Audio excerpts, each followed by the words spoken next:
Hello అండి, అందరికీ నమస్కారం. నేను మీ జయ. యాత్రా విశేషాలకు స్వాగతం.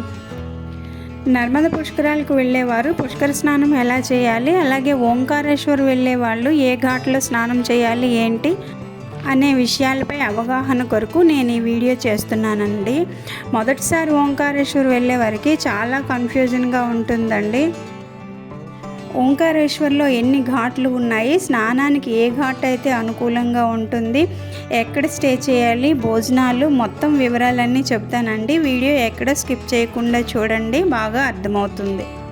ఓంకారేశ్వర్ వెళ్ళడానికి ఉజ్జయిన్ నుంచి కానీ, ఇండోర్ నుంచి కానీ, బస్సులో కానీ, ట్రైన్లో కానీ ఎలా వెళ్ళినా, బస్ స్టాండ్ నుంచి అయినా, స్టేషన్ నుంచి అయినా ఓంకారేశ్వర్కి ఆటోలో చేరుకోవాలండి.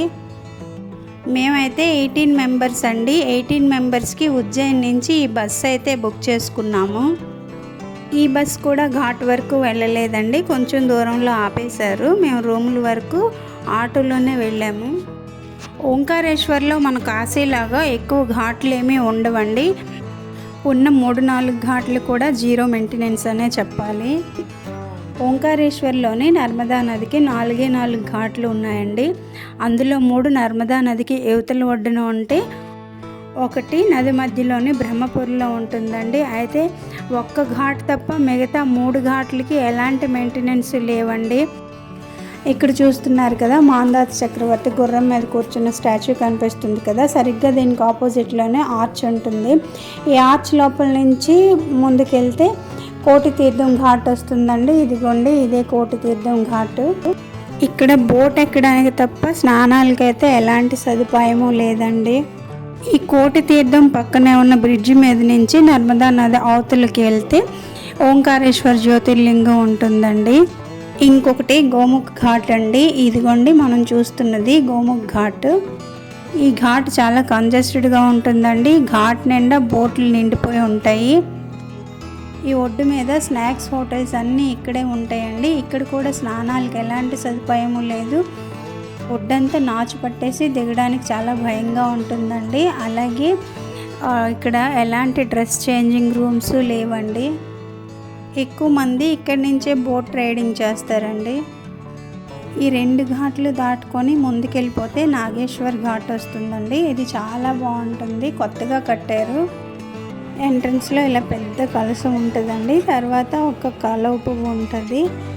ఈ నాగేశ్వర్ ఘాట్ టెంపుల్స్కి వెళ్ళడానికి కొంచెం దూరమే పడుతుందండి, అయినా ఘాట్ మాత్రం చాలా బాగుంటుంది.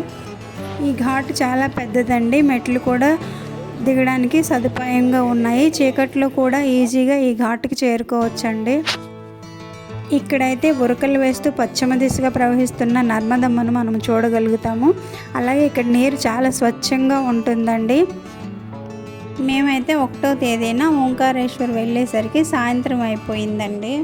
చీకటి అయిపోయినా కూడా ఈ ఘాట్లో హ్యాపీగా పుష్కర స్నానం చేయగలిగామండి. మరుసటి రోజు కూడా ఉదయం 4 గంటలకే లెగిసిపోయి ఇక్కడే పుష్కర స్నానాలు చేసుకుని దీపారాధనలు అది చేసి దీపాలు వదులుకున్నామండి.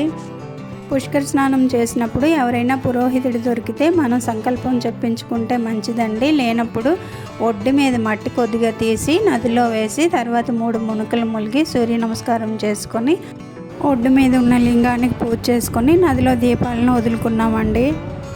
ఆ తర్వాత 2 జ్యోతిర్లింగాలను దర్శనం చేసుకున్నామండి.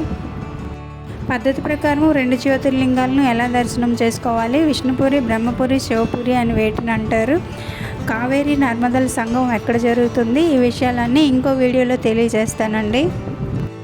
ఇవాళకి ఇంతేనండి. ఇంకో మంచి వీడియోతో మళ్ళీ కలుద్దాం. అంతవరకు సెలవండి. బాయ్.